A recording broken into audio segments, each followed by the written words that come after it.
বাদ যাবে না একটি শিশু। এই শহরের প্রত্যেকটা বাচ্চাকে ধরে ধরে পড়াবো। সুমন সুলেমান, টাকা গোনার জন্য প্রস্তুত হয়ে যাও। এরপর শুধু টাকা আর টাকা।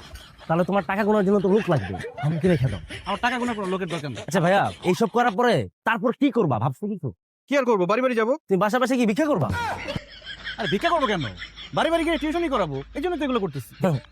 ভাইয়া আপনি কি করছেন? এই আপনার মতো মানুষের জন্য ঠিকমতো এই এলাকায় থাকা যায় না, কারণ আপনারা সুন্দর কোনো জিনিস তো রাখতে দিবেন না, সবকিছু নষ্ট করবেন। আপনাকে পুলিশে দেওয়া উচিত। কি করছি আমি? আমার বাসার নতুন দেয়ালের মধ্যে আপনি লিফলেট লাগাচ্ছেন কেন? ও এই কথা।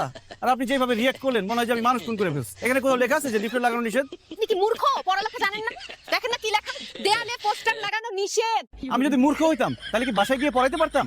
আপনার কমন সেন্স নাই? মূর্খ আপনি? আপনি জানেন আমি কে? জানি আপনি এই ওয়ালের মালিক।